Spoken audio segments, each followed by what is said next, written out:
देख रहे हैं अवाम के उठाए गए सवालात, हालत हाजरा पर तबसरों, तज्जियों, खबरों पर मुहित प्रोग्राम न्यूज लाइन रिदा सैफी के साथ।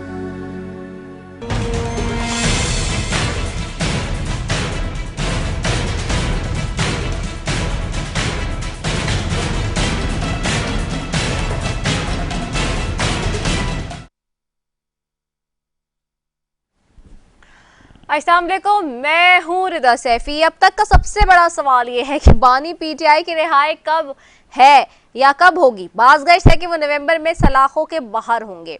इंटरनेशनल प्रेशर डलवा कर भी खान को रिलीफ देने का तरीका अमल लाया गया। अमरीकी कांग्रेस के 62 अरकान की जानिब से सदर जो बाइडन को इमरान खान की रिहाई के लिए खत लिखा गया है। 1 मिनट रुकें, ये वही अमरीका है ना जिसके लिए बानी पीटीआई कहा करते थे कि मुझे निकलवाने में सबसे बड़ा हाथ अमेरिका का ही है। वो अलग बात है कि अमेरिकी तर्जुमान ने एक बार फिर इस बात को मुस्तरद कर लिया है। सुन लें नेट प्राइस क्या कह रहे हैं, आइए सुनवाते हैं। Legal proceedings against the former prime minister are matters for the Pakistani courts to decide. The allegations that the U.S. played any role in his removal from office are false.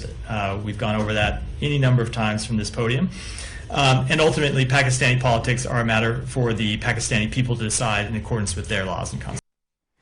अब सवाल ये है कि कैसे आज वही अमेरिका साबिक वजीर आजम इमरान खान की रिहाई पर इस कदर प्रेशर डाल रहा है। दूसरी जानिब अपने कप्तान की रिहाई के लिए पीटीआई की क़यादत पर उम्मीद है। असद कैसर ने निजी शो में गुफ्तगू करते हुए कहा कि अदालतों के पास इतना पुख्ता केस ही नहीं कि वो मजीद बानी पीटीआई को कैद में रख सकें। दूसरी जानिब क्या कहा उन्होंने, आइए आपको सुनवाते हैं। जी बिल्कुल, देखिए शाहज़ेब खान, आप खुद भी जो है ना समझते हैं कि इस वक्त जो खान साहब के खिलाफ जितने केसेस हैं वो टेक्निकली बहुत कमजोर है। यानी उसके अंदर कोई वो नहीं है, कोई गुंजाइश नहीं है कि उसमें खान साहब को कोई सजा हो जाए। अगर कोई जूनियर जुडिशरीज पे कोई वो कर भी देती है क्योंकि उसके ऊपर जो है प्रेशर होता है और वो उसके पहले से जो है ना एक मुसव्विदा दिया जाता है या एक फैसला दिया जाता है, लेकिन आगे कम से कम इतना तो नहीं हो सकता इतना। अब सवाल ये है कि क्या बानी पीटीआई वाकई नवंबर में अवाम के बीच नजर आएंगे, और सबसे बड़ा सवाल ये भी है कि क्या हुकूमत और एस्टैब्लिशमेंट इस वक्त उनकी रिहाई अफोर्ड कर सकते हैं। बानी पीटीआई क़यादत की खुद एतमादी पर होती तो समझ आ जाती, मगर पार्टी के कारकुनों के अंदर भी क़यादत को लेकर बेहद तशवीश पाई जाती है। हकीकत तो ये कि ज़्यादातर तहरीक इंसाफ के कारकुन ये समझते हैं पीटीआई के रहनुमा नहीं चाहते कि बानी जेल से बाहर हो। ये तो पीटीआई की जनरल सेक्रेटरी मखदूम शाह महमूद कुरैशी की रिहाई की कोई बात करते ही नहीं। ज़रा बता दें कि इस जमात में मौजूद इंतशार में मजीद इजाफा हो गया है, जिसकी जद में वो भी आएंगे जो पार्टी की क़यादत अपने हाथ में लेने के ख्वाहिशमंद हैं और इस पर काम भी शुरू कर चुके हैं। बहरहाल इस खेल में एक तरफ पीटीआई को इंतशारी जमात बना दिया गया है, दूसरी जानिब हुकूमत के लोग टफ ऑपोजिशन न होने के बाद सुख की सांस ले रहे हैं और बड़े मजे से अपने फैसले कर रहे हैं। अली अमीन गंदापुर के मुसलसल बयान आ रहे हैं, मगर लगता है कि अब उसको कोई संजीदा ले ही नहीं रहा है। आज भी केपी के वजीर आला ने एक बयान में कहा कि हकीकी आज़ादी मांगने की वजह से खान साहब को जेल में रखा गया। उनका ये बयान भी सुन लेते हैं। जब तक हम खुद मुख्तार नहीं होंगे, अपने फैसले खुद नहीं करेंगे, हमारे हालात ठीक नहीं हो सकते। हमने खुद मुख्तार होना है, अपने फैसले खुद करने हैं, उसके लिए हमारी हकीकी आज़ादी जरूरी है। हकीकी आज़ादी क्या है? हकीकी आज़ादी ये है कि जिसकी वजह से, वो मांगने की वजह से आज इमरान खान।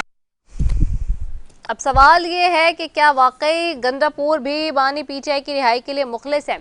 दूसरी जानिब एक तरफ ये ऑपोजिशन का मामला है तो दूसरी जानिब जी साबिक चीफ जस्टिस जाते हैं बाहर और मुल्क से, और फिर जब वहाँ जाते हैं लंदन में तो देखा जाता है कि उनकी गाड़ी को वहाँ पे कुछ लोग जो हैं वो प्रोटेस्ट का निशाना बनाते हैं, और उसके बाद पाकिस्तान के अंदर पाकिस्तान के वज़ीर दाखिला कहते हैं कि जी हम यहाँ एफआईआर काटेंगे।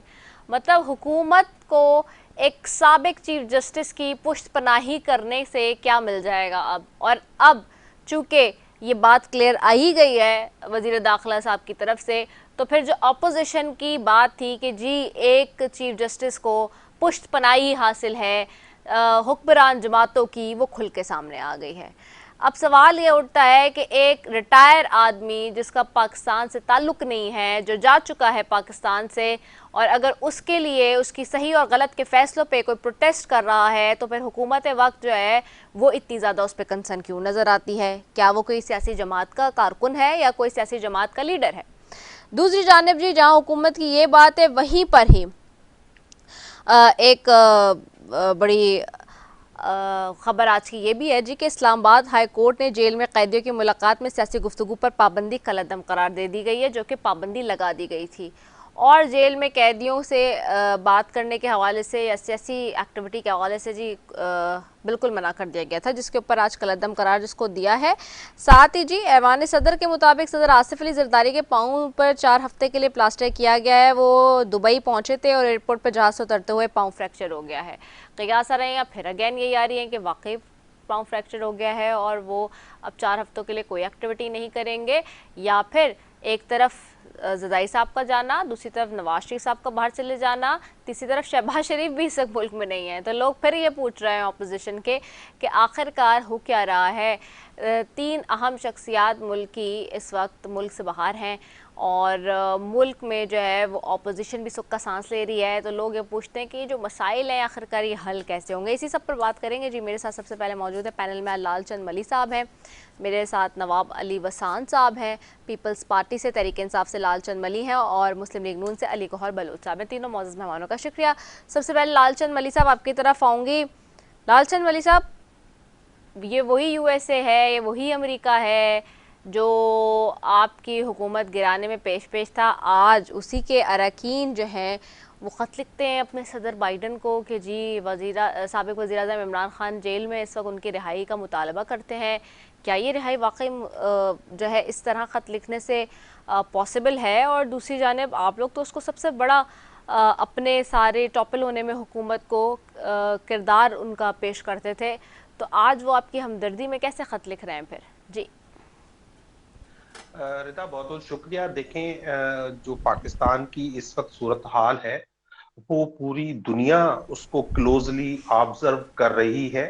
पाकिस्तान तहरीक इंसाफ या हुकूमत के कुछ कहने या नहीं कहने से कुछ नहीं होता। हर दुनिया के ममालिक के यहाँ पे एम्बेसीज हैं जो लोकली वो करंट अफेयर्स देखते हैं और अपनी हुकूमतों को और अपने पार्लियामेंट्स को भी वो इन्फॉर्म करते हैं। पाकिस्तान का जो डायस्पोरा है अमेरिका में, यूके में या पूरी दुनिया में, वो बहुत स्ट्रांग है और वो मोहब्बे वतन पाकिस्तानी है कि पाकिस्तान की एक्सपोर्ट के बराबर वो हमें हर साल रेमिटेंसेस भेजते हैं जो इस मुल्क के चलने में रीढ़ की हड्डी का काम करते हैं। वो मोहब्बे वतन पाकिस्तानी यकीनी तौर पर देख रहे हैं कि पाकिस्तान में जिस तरह इमरान खान साहब को जबरदस्ती कैद रखा गया है, झूठे मुकदमात में कैद रखा गया है, जिस तरह इंसानी हुकूक की वायलेशंस हो रही हैं, जिस तरह आप अंदाजा लगाएं कि इमरान खान जो इस मुल्क का फॉर्मर प्राइम मिनिस्टर है उसको अपने बेटों से टेलीफोन पे बात करने तक की इजाजत नहीं दी जा रही, जिसको एक जेल में उसकी बिजली बंद कर दी जाती है, उसको एक्सरसाइज नहीं करने दी जाती, उनको वॉक नहीं करने दी जाती और उनकी बुनियादी अखबार तक उनसे जो है वो छीन लिया जाता है। इस तरह फसाइद जब होती है तो ये पूरी दुनिया देख रही होती है और पूरी दुनिया का एक ज़मीर है। ये हमारे हुक्मरानों की तरह सब बेज़मीर लोग नहीं है कि हर जुल्म पे खामोश रहे, तो ये आवाज उठती है। अब आ जाए, आपने जो शुरू में बात की कि क्या इमरान खान नवंबर में आजाद हो जाएंगे, आप तो नवंबर की बात कर रही हैं। अगर इंसाफ जो है वो जल्दी मिला तो वो कल भी आजाद हो सकते हैं, क्योंकि हम समझते हैं कि उनके जो केसेस हैं वो शरीहन जो है वो झूठे हैं। और आपने देखा है माजी में भी जो इद्दत केस का हुआ, जो तोशाखाना केस का हुआ, जो एक खत था, अमेरिकी खत था, साइफर केस था, उसका जो हशर हुआ वो सबके सामने। इसके बावजूद कि 6 जजेस ने सुप्रीम कोर्ट को खत लिखा के इदारों की या जो हुकूमत की जबरदस्त मुदाखलत है। और कल भी आपने देखा कि एक जो है इस्लामाबाद हाई कोर्ट के जजेस ने रिमार्क्स दिए कि एक जज है अबुल हसनान साहब, वो बार बार जो है जो गैर कानूनी अहकाम जारी करते हैं, रात को भी वो रिमांड देते हैं और गवर्नमेंट उनको प्रोटेक्ट कर रही है, लॉ डिपार्टमेंट उनको प्रोटेक्ट करता है ये सब काम करने के लिए।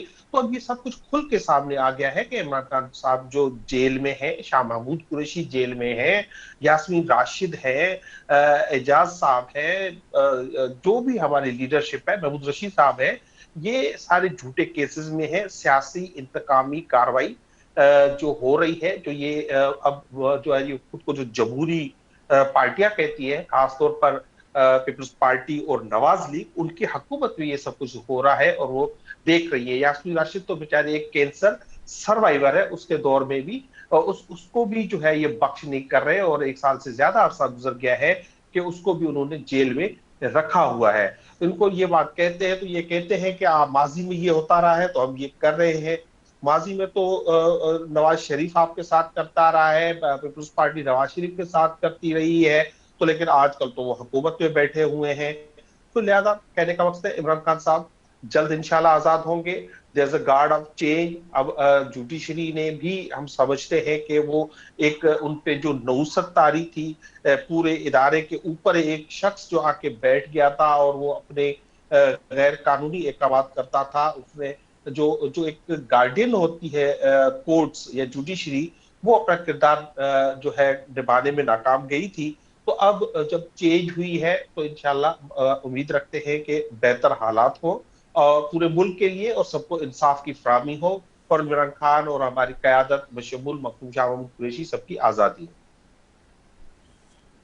ठीक हो गया है। मैं नवाब अली वसान साहब आपकी तरफ आऊँगी। नवाब वसान साहब, इस वक्त हम देख रहे हैं कि मुल्क में जो सूरत हाल है उसमें किसी भी तौर से पॉलिटिकल स्टेबिलिटी के लिए तमाम सियासी जमातें एक पेज पे नहीं हैं। अब तक का सबसे बड़ा सवाल यही बार बार आता है सामने कि जी बानी पीटीआई की रिहाई कब हो रही है, और अब तो प्रेशर आ रहा है अमेरिका का भी, जी ख़त लिख दिए गए हैं। आप इसको कैसे देखते हैं?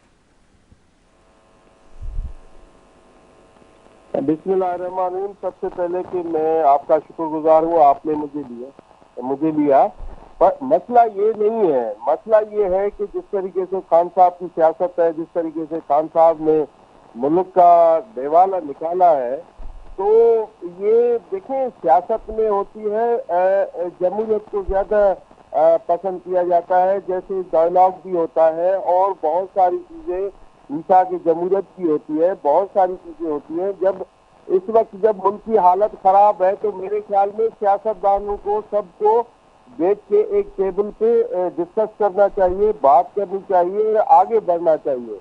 हम अगर माजी को लेंगे तो जाहिर है खतरे तो होंगे, जाहिर है मिसाल तो होगी। जैसे भाई ने कहा कि खान साहब जल्दी, मुझे नहीं लग रहा खान साहब कभी बाहर भी आएंगे, या वो इसलिए कि उन्होंने जिस तरीके से कानून हाथ में लिया हुआ है, या उनके केपीके के जो वजीर आला है उन्होंने कानून हाथ में लिया हुआ है। पाकिस्तान और अफवाज को ये बुरा भला भी कहते हैं, बहुत सारी बातें ऐसे करते हैं जो मुल्क के खिलाफ भी होती हैं।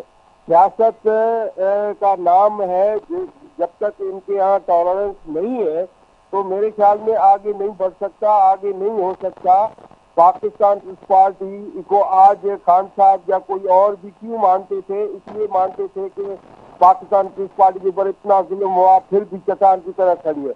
हम जमहूरियत पसंद है, हम नहीं चाहते हम देखें पार्टी हमारी ने आइन दिया मुल्क को, और मुल्क को आगे बढ़ने की कोशिश की। जैसे आपको याद होगा जब मोहतरमा बेनजीर भुट्टो शहीद हो गई थी तो लोग कह रहे थे कि पाकिस्तान न खपे। आसिफ अली जरदारी साहब ने कहा कि पाकिस्तान खपे, तो इसलिए कि हम पाकिस्तानी है, प्योर पाकिस्तानी है। हम नहीं चाहते कि कोई ऐसे दुश्मन को हाथ में लेके पाकिस्तान के ऊपर वार करे। तो हमें सोच समझ के सियासत में आगे बढ़ना चाहिए। देखें यही आप कह रही हो कि अमेरिका पहले तो अमेरिका को गालियां दे रहा था, अमेरिका ने ये किया वो किया, आज अमेरिका के लोग इनकी सपोर्ट, यही तो हम कहते हैं कि ये यहूदी लाती है। बिल्कुल यहूदी के साथ ही मिल बैठ के ये पाकिस्तान को तबाही की तरफ लेके जा रहे हैं। कोई कुछ भी कहे, कोई कुछ भी है, जो समझने वाले हर चीज समझते हैं, जो पढ़ने वाले जो लिखे पढ़े हैं वो समझते हैं। तो हमें सोच समझ के सियासत को आगे बढ़ना चाहिए। मैं तो कहता हूँ खान साहब को अगर तो उनको बैठ के एक टेबल पे बात करनी चाहिए। जैसे आपने कहा कि शाह मोहम्मद कुरैशी का कोई पूछता ही नहीं है, तो उनकी बहनें रिहा हो गई, उनकी वाइफ रिहा हो गई। जब ये कहते थे मैं एनआरओ किसी को नहीं दूंगा, तो अभी एनआरओ क्या है? यही तो एनआरओ है जो इनकी बहनों ने लिया है, वाइफ ने लिया है, और शाह मोहम्मद लेगा, ये भी एनआरओ लेगा। खान साहब अगर बाहर आएगा, मुझे नहीं लग रहा तो ये कभी आएगा बाहर, ये भी एनआरओ लेगा। तो इस वजह से हमें सोच समझ के देखना चाहिए। और इतना मैं तो क्रेडिट बिलावल साहब को भी दूंगा कि ये 26वीं आईनी तरमीम इतनी बड़ी अक्सियत के साथ कामयाब हो गई और हो भी गया। अभी ये जो बातें करें, कुछ भी करें, पाकिस्तान पीपल्स पार्टी का इस मुल्क के लिए, इस कौम के लिए बड़ा रोल है। बिलावल भुट्टो साहब हो या आसिफ अली जरदारी साहब हो, तो ये मुझे समझ में नहीं आ रहा कि ये मुल्क के खिलाफ इतनी क्यों है। आप देखें, एक रिटायर्ड जज गया बाहर लंदन में, जिस तरीके उनके साथ हुआ, नवाज शरीफ गया उनके साथ, इनके लोग किसी और पार्टी के इनका लीडर जाए तो ये क्या, हम क्या मैसेज दे रहे हैं दुनिया को, क्या मैसेज दे रहे हैं पाकिस्तान की, क्या इज्जत, मतलब पाकिस्तान के ऐसे लोग हैं जिस तरीके से उम्रे पे भी कोई जाता है तो उसके साथ भी ये बदतमीजी तो जेल में उनको डाल देते हैं। तो देखिए, हर इन्होंने ऐसा काम घिनौना किया है कि कोई कर ही नहीं सकता, कोई सोच भी नहीं सकता। मेरे ख्याल में इनको अभी समझदारी से काम लेना चाहिए। इनको बिल्कुल देखना चाहिए कि अब इतनी गलतियां कर रहे हैं जो आगे पीछे जाने का और आगे जाने का इनके पास कोई रास्ता ही नहीं बचता, जिस तरीके से ये बातें कर रहे हैं। ठीक हो गया। मैं अली गौहर बलोच साहब आपकी तरफ आऊंगी। अली गौहर साहब, आपको आवाज आ रही है मेरी? जी, आपकी आवाज आ जी, रही है। अली गौहर साहब, बानी पीटीआई की रिहाई का मामला चल रहा है इस वक्त, और उनकी रिहाई के लिए अब तो आलमी प्रेशर भी बढ़ रहा है। बात ये हो रही है कि उन पे जो केसेस बने वो कमज़ोर है, पार्टी कहती है, और हुकूमत कहती है कि नहीं जी वो मजबूत हैं। अगर इसी तरह से प्रेशर बनता है तो फिर आगे आपको पता है फोर्सी किए जा रहे हैं, एक इलेक्शंस भी जी बड़े इंपॉर्टेंट, पूरी दुनिया की सबसे ताकतवर मुल्क में इस वक्त इलेक्शंस का दौर है और होने जा रहे हैं। तो इस सारी सूरत हाल से डेवलपमेंट जो होगी क्या होगी? दूसरा ये कि नवाज शरीफ साहब बाहर चले गए इस वक्त, शहबाज शरीफ साहब भी बाहर हैं, जरदारी साहब भी अब मुल्क से बाहर हैं, तो एक लोगों में थोड़ी सी तशवीश तो पाई जा रही है, कयास रही तो जा रही हैं कि आखिरकार होने क्या जा रहा है, हो क्या रहा है। बिस्मिल्लाहिर्रहमानिर्रहीम। देखिए, बुनियादी तौर पर तो जिस तरह से आपने बैनुल अक़वामी प्रेशर की बात की है, और मैं समझता हूँ कि ये तो बड़ा एक अभी तक मतलब है कि कई एक तरफ से नहीं, कई तरफ से ये कोशिश कर चुके हैं। सबसे पहले तो इन लोगों का मिशन ये है कि बैनुल अक़वामी तौर पर पाकिस्तान को बदनाम किया जाए। जिस तरह से इन्होंने IMF को खतूत लिखे, IMF को खतूत ये तो नहीं लिखे कि आप PMLN की मुखालफत में या पीपल्स पार्टी या किसी दीगर और किसी पार्टी के, IMF को खतूत पाकिस्तान की मुखालफत में लिखे गए। बैनुल अक़वामी लेवल पर ये मुख्तलिफ मतलब है कि लॉबीज को हायर करते हैं और वो उन पेड फर्म्स को हायर करके कभी किसी मुल्क से कोई लेटर लिखवा देना, कभी किसी मुल्क से कोई लेटर लिखवा देना। लेकिन मैं समझता हूँ जो पाकिस्तान का निज़ाम इंसाफ है और जो पाकिस्तान की रियासत और हुकूमत है, मैं उसको इस चीज़ की दाद देता हूँ कि उन्होंने आज तक इन तमाम चीज़ों का कोई असर नहीं लिया, और जो फैसले मेरिट पर मबनी है और इंसाफ पर मबनी है वो की। एक तरफ ये 9 मई के वाक़यात करते हैं तो पाकिस्तान के ऊपर हमलावर होते हैं। ये लोग धरने 93-94 2013-14 में दिए, वो पाकिस्तान के खिलाफ दिए। पाकिस्तान में सिविल नाफरमानी की तहरीक चलाने का ऐलान किया, पाकिस्तान के बिजली और गैस के बिल जलाए गए। उस जमाने में भी इन्होंने PTV पर हमला किया, उस जमाने में भी इन्होंने सुप्रीम कोर्ट के इर्द गिर्द कब्रें खोदी। आज भी इनके पास KPK की गवर्नमेंट है, तो आप अंदाजा करें कि किस तरह से बार बार इस्लामाबाद के ऊपर ये हमलावर होते हैं, और फिर पूरे वसाइल, सरकारी वसाइल के साथ, मतलब मुल्क में इंतशार और अनारकी फैलाने की। और 9 मई के वाक़यात में तो जो इन्होंने हशर किया और पाकिस्तान के जो अहम तनसीबात थी उनके ऊपर जिस तरह से ये लोग हमलावर हुए, उसकी मिसाल पाकिस्तान की जो है वो तारीख में कहीं नहीं मिलती जाकर। तो मैं समझता हूँ कि ये एक दहशतगर्द पार्टी है और इनका मकसद सिर्फ और सिर्फ जिस तरह से काजी फायर ईसा साहब, वो जज जो कि मेरिट और इंसाफ की एक तस्वीर है और जिसने इनके आगे वो उस वक्त भी नहीं झुका था जब इन्होंने उसके खिलाफ झूठे रेफरेंस बनाए थे, फिर किस तरह से उसके ऊपर अपने पेड लोगों को जो कि इनके किराए के लोग हैं उनको भेजकर उनकी गाड़ी के ऊपर हमलावर हुए। इसी तरह से पीटीआई खुद ने एक खातून जज को धमकियां लगाई, फिर जब बाद में देखा प्रेशर पड़ा तो फिर उसकी कमरा अदालत में जाकर माफिया भी मांगते रहे। तो मकसद ये कि इन्होंने हमेशा उन लोगों को टारगेट किया है, चाहे वो पाकिस्तान की रियासत हो, चाहे वो पाकिस्तान के इदारे हों, चाहे वो पाकिस्तान की हुकूमतें हों, इन्होंने हमेशा टारगेट किया है अपने इस मुल्क पर मुसल्लत होने के लिए। और इस मुल्क में जो लूट खसूट का पैसा जो कि इन्होंने करप्शन के जरिए बनाया, हट के इसी मुल्क के खिलाफ इस्तेमाल करते और इनका वाहिद मकसद जायज और नाजायज हुक और बाइक्रूफ पाकिस्तान के इक़्तिदार के ऊपर मुसल्लत होना है। लेकिन अब पाकिस्तान की रियासत जो है वो फैसला कर चुकी है कि वो ऐसे अनासर का कानूनी तौर के ऊपर कानून और आइन के मुताबिक इनको अपने शिकंजे में लाएंगे और इनको जो है वो इनके ख्वाब इंशाअल्लाह ताला शर्मिंदा ताबीर नहीं होंगे। इस वक्त जब से पाकिस्तान 4 साल इनके नरगे में रहा है और इन्होंने पाकिस्तान को 50 साल पीछे फेंका और आज आप देखें ये तो कहते थे कि पाकिस्तान को कर्जा न मिले, पाकिस्तान श्रीलंका बन जाए, पाकिस्तान डिफॉल्ट हो जाए। वो इनके तमाम शरपसंदाना जो ख्वाब थे वो पूरे नहीं हुए और अब इंशाल्लाह पाकिस्तान की मईशत जो है वो बेहतरी की तरफ गामजन है।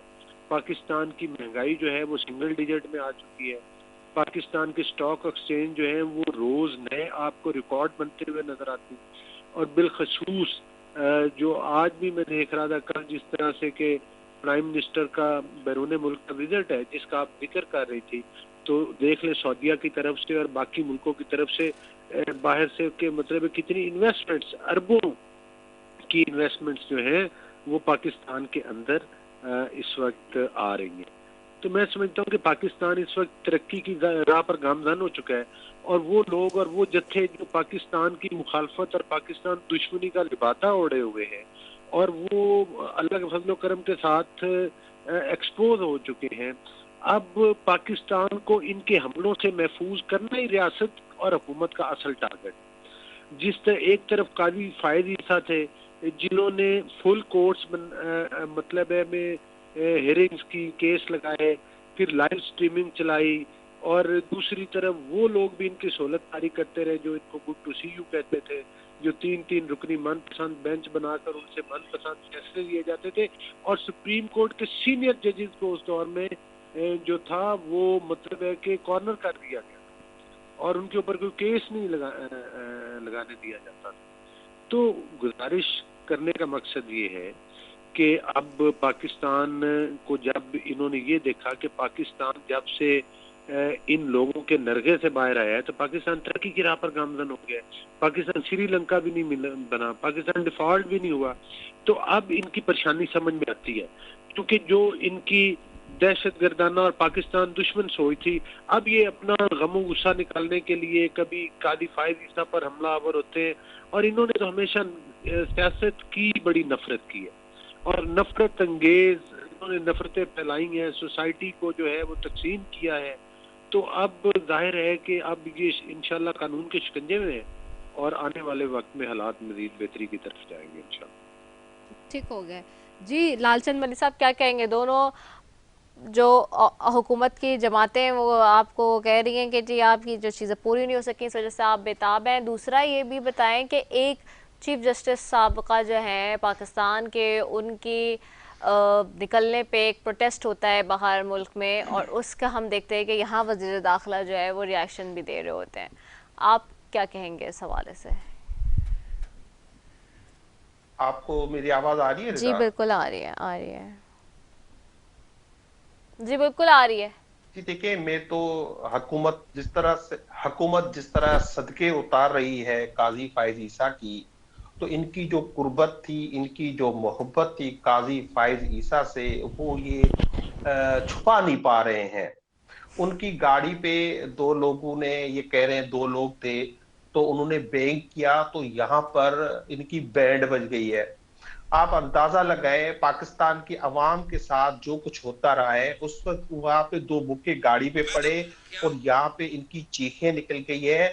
जब पर यहाँ पर ये पार्लियामेंट पे हमला हुआ, इनको शर्म हुकूमत को नहीं आई, कोई हया नहीं आई कि वो उनको गिरफ्तार करती, उनको पकड़ के अवाम के सामने लाती। इनको हया व शर्म में नहीं आई जब 9-9 साल की बच्चियों को हरासा किया गया पाकिस्तान तहरीक इंसाफ के एमएनएस को और सेनेटर्स को के वोट के लिए। इनको वो शर्म हया नहीं आती कि किस तरह अपना अख्तर मेगल की पार्टी के सेनेटर्स को अगवा किया गया और वो रोते आए, और इस जो गैर आईनी तरमीम थी जिसकी मदद से इन्होंने अदलिया पर जो है कब्जा करने की कोशिश की है, तो उस पर ये कोई इंक्वायरी करते। इनको तो सिर्फ उनकी गाड़ी को दो भुक्के लगे, और गाड़ी किसकी थी? अब वो लंदन जाते हैं तो बेशक चाहे वो रिटायर हो गए हैं, जाके अपनी जिंदगी गुजारें, लेकिन वहां पर भी हुकूमत उनको सहूलत फराहम करती है, उनको गाड़ी फराहम करती है, क्योंकि उनको पता है हुकूमत को कि हुकूमत की जान उस तोते में अड़ी हुई है। 9 मई के हवाले से मेरे भाई उन बार बार करते हैं, क्योंकि इन्होंने गुज़िश्ता 1-1.5 साल 9 मई और एस्टेब्लिशमेंट के पीछे छुप के निकाल लिए हैं।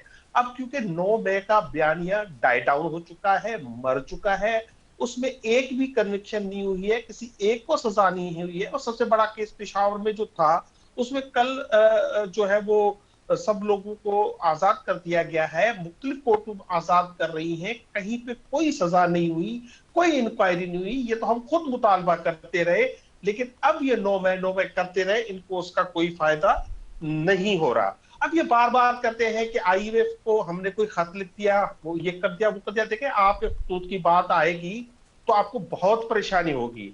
आप डॉन लीग्स के लेके अजमल कसाब के घर का एड्रेस बताने वाले तो नवाज शरीफ साहब थे कि ये सारी जो किसने किया था, जो जब ये कारगिल हुआ तो किसने, आप हमारे मसाइल हमारे थे, लेकिन हम दुनिया को हमने क्या बताया और किसने बताया था, तो इन लेटर्स की आप बात ना करें तो ही ज्यादा मुनासिब है। अब पाकिस्तान की इकोनॉमी की बात की है, बड़ी जबरदस्त हो गई है, भाई आपको बड़ी मुबारक हो, लेकिन अभी जो 8 बजे की खबरें थी उसमें यह था कि आपके हालात इतने खराब हैं कि अब आप हर एसेट बेचने के लिए तैयार हो गए और दुनिया खरीद नहीं रही है। आप पीआईए जिसका आपने 80 अरब रुपए रखा था कि हम इसको 80 अरब रुपए में बेचेंगे, आपका इनिशियल थी, तो उसमें एक ही बयान आया है, वो कह रहा है कि 10 अरब रुपए देंगे।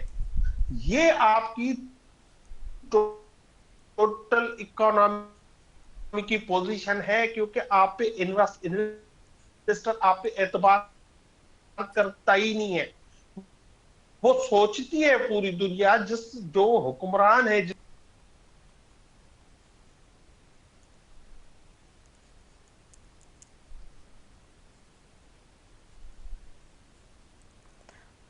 अच्छा जी, मेरे ख्याल से लालचंद मरी साहब की तरफ कुछ ग्लिच आ गया, जिसकी वजह से हमसे डिस्कनेक्ट हो गए। लाइव प्रोग्राम होता है, उसमें आपको पता है टेक्निकल ग्लिचेस आ जाते हैं। मैं अली गौहर बदल साहब आपकी तरफ वापस आऊँगी। अली गौहर बदल साहब, एक साबका चीफ जस्टिस के ऊपर बाहर मुल्क में एक प्रोटेस्ट किया जा रहा है और वहाँ के लोगों को प्रॉब्लम नहीं है, लंदन की पुलिस कुछ नहीं कहती, बरतानिया में कुछ नहीं कहा जा रहा, लेकिन यहाँ के वज़ीर दाखिला खुलकर उनके हमायत में सामने आते हैं, कहते हैं जी एफआईआर कट जाएगी और ये हो जाएगा वो हो जाएगा। तो क्या वो हुकूमत के, फिर यही जो अपोजिशन बात करती है कि जी वो हुकूमत ही टिल्ड चीफ जस्टिस से, तो क्या यही समझा जाए? चीफ जस्टिस तो न्यूट्रल होता है और आप लोग भी ये बात करते आए, तो क्या वो चीफ जस्टिस आप लोग की कोई सियासी जमात के कोई कारकुन थे, या वो जो है उनका कोई आपके कोई लीडर थे? क्या था जो इसके ऊपर इतना ज़्यादा हुकूमत वोकल हो गई कि वज़ीर दाखिला सामने आकर उन्होंने इस किस्म की बातें की? नहीं, बात सियासी किसी पार्टी के लीडर होने की नहीं है। असल चीज़ तो ये है कि वो एक ऐसा एजाज़ जो कि एक पाकिस्तानी जज को ये हासिल हुआ, जिसके ऊपर के ये इल्ज़ाम लगाते थे कि ये उनके मुंह के ऊपर खुला तमाचा है, तो उनको उस एजाज़ से नवाजा गया। तो इनके शरपसंद टोले ने, जिनकी दोहरी शहरीतें हैं और वो उधर, ये तो वो लोग हैं, इन्होंने तो लंदन छोड़े, ये तो इस दहशतगर्दी की कार्रवाइयों में इन्होंने तो मदीना शहर के और रोज़ा रसूल के तकद्दस के ऊपर भी इन्होंने मतलब है कि उसको उसके ऊपर भी जाकर अभी जो हम कुछ उसको इन्होंने किया अलग कर देते, वो हम अभी इस पर्टिकुलर केस की बात करें, इस पे बात कर लें जी। तो ये शरपसंदों का टोला है और ये बिल्कुल इस किस्म की कार्रवाइयों में मुलव्वस है और इनके खिलाफ जाहिर है जो भी कार्रवाई होगी पाकिस्तान के अंदर या इवन जाहिर है कि उनको भी जो इंग्लैंड की हुकूमत है उसको भी खतूत लिखे जाएंगे, उनके ऊपर यकीनन उधर भी कानूनी कार्रवाई होगी और पाकिस्तान के अंदर भी जिस चीज़ की कानून इजाज़त देता है वो कार्रवाई इन शरपसंद लोगों के खिलाफ होनी भी चाहिए और ज़रूर होगी भी। और मैं समझता हूँ कि उन्होंने बिल्कुल, उनका वज़ीर दाखिला का मेरिट के ऊपर स्टैंड है और कानून के मुताबिक स्टैंड है। और दूसरी बात ये है कि ये इस किस्म की आपने देखा नहीं कि ये किस तरह हाथ डाल के पाकिस्तान पर हमलावर होते हैं। एक तरफ पाकिस्तान में इस्लामाबाद के ग्रीन बेल्ट को आग लगाते हैं, रेड जोन के अंदर दाखिल होते हैं और कौन कौन सी तनसीबात है जो इन शरपसंदों के टोले ने नहीं जलाई। ये पाकिस्तान दुश्मन लोग हैं, सियासी पार्टियों के दुश्मन नहीं है। जो पाकिस्तान के दुश्मन है वो पाकिस्तान पर हमला किस तरह से इन्होंने मुनज़्ज़म तरीके के साथ और बड़ी मेहनत के साथ पाकिस्तान की मईशत को तबाही का शिकार किया। अब इनको पाकिस्तान के हालात बेहतरी की तरफ जाते हुए वो बिल्कुल इनको जो है वो मतलब है कि वो बर्दाश्त से इनसे बाहर है कि पाकिस्तान तरक्की को कर रहा है।